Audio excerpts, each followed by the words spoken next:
अस्सलाम वालेकुम दोस्तों, ज़ेड टीवी सां मां तव्हांजो ख़ादिम ज़ुल्फिकार बुर्दी हाज़िर आहियां। अॼु पथर दुनिया जे हवाले सां ई ॻाल्हि ॿोल कंदासूं।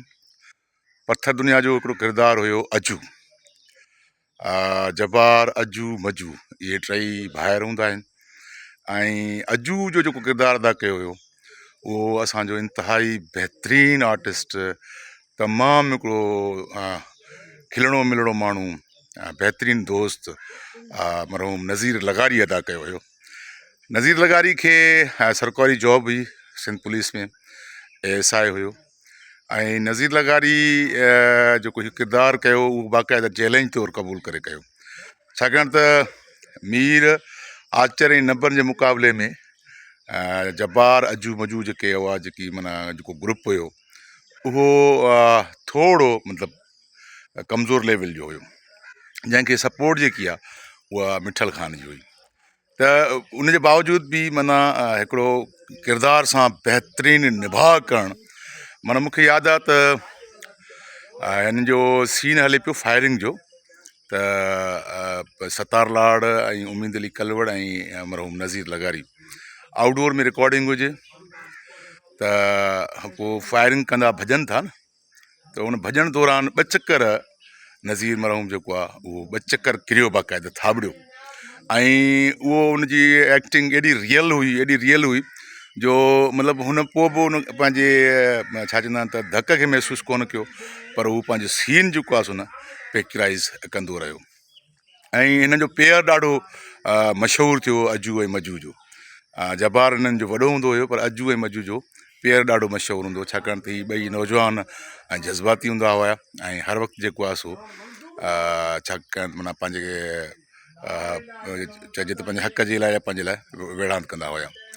सो मरहूम नज़ीर लगारी स्टेज जो वॾो आर्टिस्ट हुयो, तमामु बहितरीनु स्टेज आर्टिस्ट हो, फिल्मी दुनिया सां बि हुनजी जेको आहे सो मुंसलिक हुयो, फिल्मी लाइन सां बि। सिनेमास्कोप जूं फिल्मूं बि मूं ॿुधो त जेको आहे सो, छाकाणि त उनजी तस्वीरी जेके झलकियूं आहिनि उहे असां ॾिसूं था त उहो त सिंधी फिल्म लाइन सां बि मुंसलिक हुयो। ॾाढो शौक़ीन हो, ॾाढो मतिलबु बहितरीनु ऐं जज़्बाती एक्टर हूंदो हुयो। ऐं टेलीफिल्मुनि जे दौर में मूंखे यादि आहे त हिन हिकिड़ी स्टोरी आंदी हुई उते पथर दुनिया जे सेट ते ई, ऐं उन मरहूम जी जेको आहे सो दिली ख़्वाहिश हुई त इहा स्टोरी जेकी आहे सो फिल्म कजे, उन फिल्म में निसार शाह बि हुजे, असद बि हुजे, ज़ुल्फिकार बुर्दी बि हुजे, जेकी माना क्रीम कास्ट आहे उहा हुजे। सो उहा शायदि फिल्म कोन ठही सघी, मरहूम उनखे कोन जेको आहे सो ठाहे सघियो।